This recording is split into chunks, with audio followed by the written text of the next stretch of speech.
Welcome everyone, Costin here with my campaign overview guide for Prince Imrik of the High Elves. He is arguably the weakest legendary lord of the High Elven roster.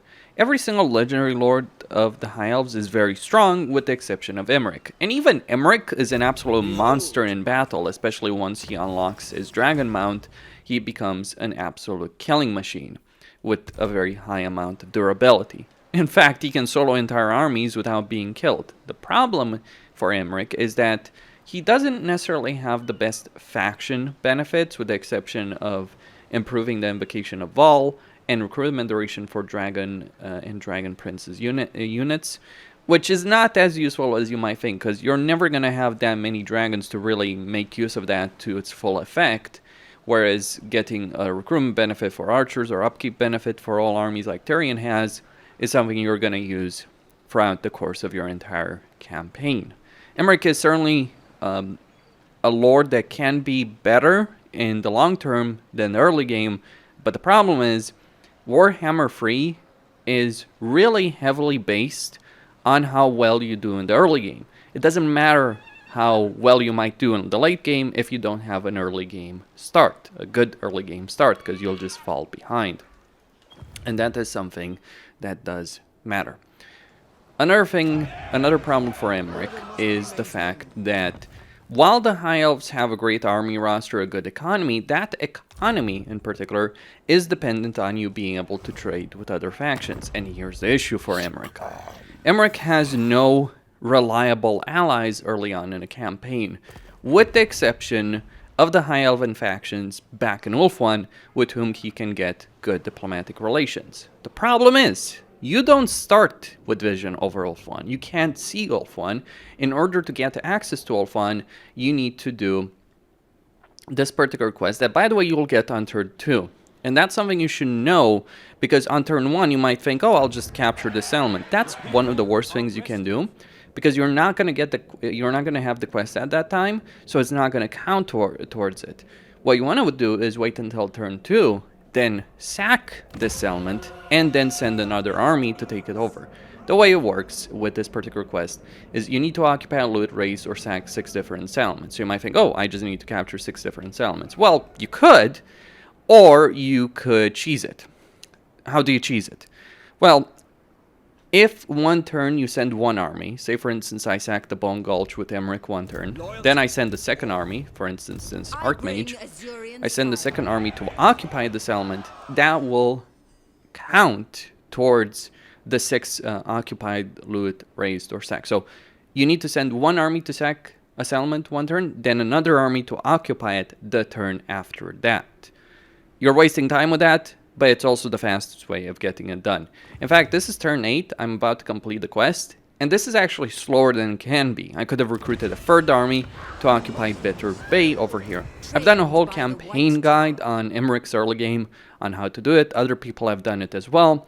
I'll link my own at the end of this video. Now, the reason this is so important is because what you want to do is you want to get the Confederation with Caledor. It would be best if you had a lot of influence to be able to get that Confederation without, and also get the diplomatic relations. But let's go with the firm hand. It doesn't matter if you're going to suffer diplomatically with the High Elves. So I've gotten that Confederation, and here lies the reason why you want to rush this particular objective.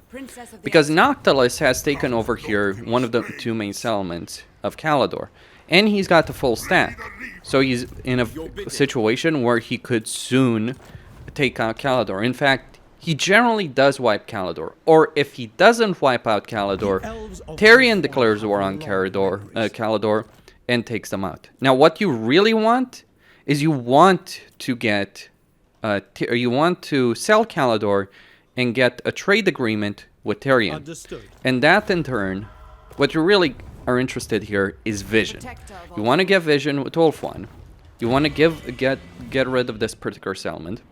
Sons of Ulthuan. And by getting vision with Tyrion, eventually you will get vision with Alariel and Elfarion, and you'll start getting the trade agreements that you so desperately need when you are playing as any High Elven faction. The lack of trade options, by the way, is something that does hurt Teclis as well, but we'll get to him in a couple of videos. So that's one of the biggest issues that Imrik has, because he has no other people to turn to. Azul doesn't really like him for many good historical reasons between the dwarves and the High Elves. And right now I'm going to suffer quite a bit diplomatically with other High Elven factions, though eventually that will be something I'll eventually deal with, though I am going to suffer quite a bit when it comes down to it. Minus 60 relations with the High Elves for a couple of turns, so once things improve, I'll get those agreements. So one of the things you want to do early on in your campaign is how you manage that. Ideally, you build up a lot of influence, you get enough influence to be able to do the Confederation, you pay the influence cost, you do so. You'll get it back anyway for completing the quest. You'll get it back anyway. So you get the influence benefit, you get the diplomatic relations benefit, and you get trade deals with Tyrion, in particular, Terranok, Illyrian, or one of those two, and especially with Elariel and Elfarian. By having deals with Tyrion, you'll eventually get in contact with Elfarian and Elariel diplomatically, and that will give you the trade deals. So that's just the issue of trade. And how should you go about this when it comes to your campaign plan? Well, what you should do is there's a Dwarven army that will start here near the Bone Gulch. You defeat that, then you just park your Imrik's army right next to the Bone Gulch. You don't attack it, you don't do anything else. You then build the second army here in the Fortress of Arak. You you get that lord inside the fortress, and you start doing global recruitment, as well as regular recruitment. You should choose the post-battle option to get more money, by the way. Turn 2, you sack the Bone Gulch, and then start moving Imrik towards the Ash Ridge Mountains. You get more regular recruitment units here in the Fortress of Arak. Yes, you're going to spend a lot of money on this. And eventually, once that's done, in turn 3 or 4, you should be able to... actually, in turn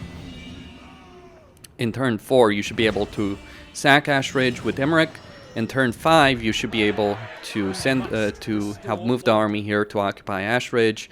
Then the army, your second army, should be able to take Bone Gulch, occupy Bone Gulch. That's why this army here, for instance, has a couple of units, because I've used it to take Bone Gulch. You might also end up in a situation like this where the dwarves move a small army and raid your territory, because they were afraid that they had this army in Ash Ridge. They withdrew as they saw Imrik approach, and now they're just being a pain in the neck. After you do, so your second army should end up in Bone Gulch. Imrik should be in Ash Ridge. After you deal with that, you start moving Imrik east, and you move your second army here to Bitter Bay. Dependent on how much of a risk you want to take with Caledor and where your influence might stand, you might not even want to take Bitter Bay. It might not be necessary in any way, shape, or form, because it is a waste of money in a lot of ways. Like here, if I could have had another turn, I could have just waited to take Pig Barter, right, from the ogres. But knowing how Noctilus can be aggressive, like Noctilus might just launch an attack next turn on Caledor. He might have launched, wiped them out. You fail the quest if Caledor gets wiped out. So you are on a clock. What do you do after? You should go to war against the ogres here. Yeah, I mean, Imrik should be heading here to take Ruin's End to get more towards that count. You should take Ruin's End, and then you should take Pig Barter from the ogres. You declare war on the ogres, you wipe them out. And eventually you're going to end up in a fight with Gorst. This is a fight you should take. It's not an easy fight. Gorst is an absolute nightmare, but Imrik himself is also pretty strong and reliable in battle. And if you can take out Gorst before he eliminates the Skaven here in Flayed Rock, he will be less of an issue. Just bear in mind, he is going to have a lot of units to throw against you. That's one option. You take out Gorst. The problem is, of course, that the territory that Gorst has is not necessarily the most suitable territory. Alternatives. You are in the Darklands. The territory you have isn't the best in the world. The Broken Teeth isn't great. There's a tier 5 settlement here controlled by the Skaven. You're not going to be able to take that early on. You've got Clan Moors over here, and you can bet that they're going to expand in the Desolation of Nagash, maybe even expand against you. You could declare war on Karak Azul and take their territory, but you're also kicking yourself in the teeth by doing so, because Karak Azul is going to be pretty instrumental in holding back the Greenskins and the Skaven from your borders. In fact, in an ideal world, you would form an alliance with them. So going west is not necessarily your best plan. What about going north? Right? Let's go north. Couple of problems. There's a minor Greenskin faction here. They're going to be wiped out by Cravenhill pretty early on in the campaign. If you instead going east, as I did here, and instead you go north, you take the Darkhold, there's a pretty good structure there, you'll end up in a fight with Cravenhill. You can win that, just because aware that Skaven generally will throw multiple armies at you, and Tretch will also have Mount Silverspear in a lot of campaigns. But you take out Tretch, you take Mount Silverspear, you take the tower over here, and you might be in a position where you can intercept Cathayan caravans, wipe them out, and then you can destroy the Howling Waste. Maybe you can make a deal with Greases, if you so desire. I would avoid going to the Mountains of Morn, however. But you're still quite likely going to end up in a war with Gorst, one way or another. But if you're not expanding through Pig Barter through the Mouth of Ruin, you might be able to avoid that. You can make deals with the Ogres, as any faction in the game. Not so much with the Greenskins or the Vampire Counts when you're playing the High Elves, just because of the decent level of aversion. Though it's actually higher with the Dwarves. Though Dwarves don't typically declare war on me as... no, it's not higher with the Dwarves. Sorry, I misread that. Either way. But it is pretty difficult to make deals with the Vampire Counts. Like if we look at... yeah, it's actually the same with Ogres. Well, I guess I was mistaken on that. But for whatever reason, Gorst will decide to declare war on you. I think it may have to do with faction strength, because Gorst generally has a pretty powerful faction. You're going to struggle economically early on in your campaign, so you're going to count as being a weak faction. And if the AI sees you as a weak faction, especially if you're player controlled, you can get a large number of wars declared against you. But it's just going to take time for Imrik to get his stuff together. So you can take the Darkhold, you can take Mount Greyhag. If you can avoid an open field battle against Tretch and instead fight him in a settlement, that would be ideal, because then if you win a settlement battle, even if it's an open field battle, as long as it's in a settlement, the army that you're facing will be wiped out on the campaign map. And that's what you want to do with Tretch. Eliminate him from the campaign. It's not an easy fight. You may very well be outnumbered.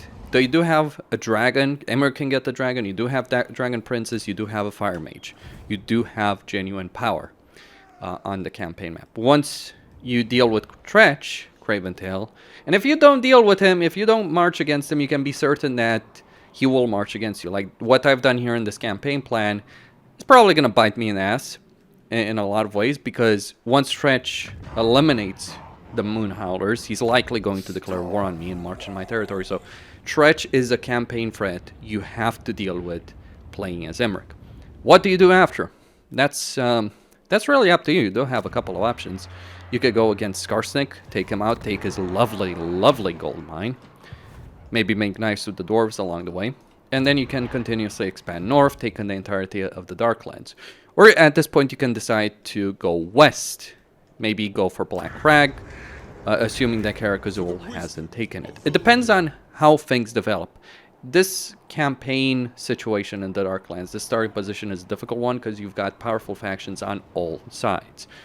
And then there's the mega threat, the Armageddon level threat, that you're going to have to deal with at one point or another. You may not have to fight Greases, you may not have to fight the Ogres, you may even be able to avoid fighting Gorst if you head north as opposed to heading east, as I did in this particular situation. But one thing you're not going to be able to avoid fighting is Mr. Grimgor Ironhide. Unless you're in one of those very, very lucky scenarios where Kolek, for whatever reason, manages to wipe him out. Unless that happens in your campaign, Grimgor is just going to create a massive empire across the entire portion of the map to the north, and then he's going to come for you.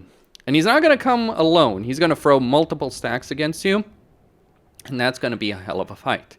One of the advantages as Imrik is you can get the dragons, the powerful dragons. They can give you temporary buffs, or you can get them as really powerful units. Imrik was better in Warhammer 2 because Warhammer 2 was about having fewer armies. One of the problems he has in Warhammer 3 is not about having one individually powerful army. It's about how many powerful armies can you get. And he's ill-suited for that particular playstyle because he's a selfish prick. Though he does have certain advantages when it comes to it. He can get Caledor Incumbent, which gives him hero recruitment noble in all provinces, hero capacity, plus free for nobles. So you can get quite a few nobles.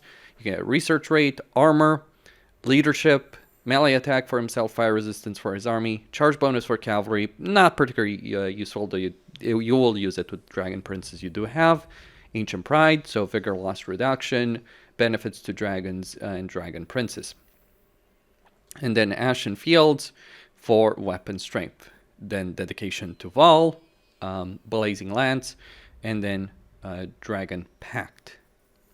So he is an absolute monster in battles, and he does get 15% campaign movement range, as well as immune to dragon and desert attrition, as well as an upkeep benefit to dragons and dragon princes.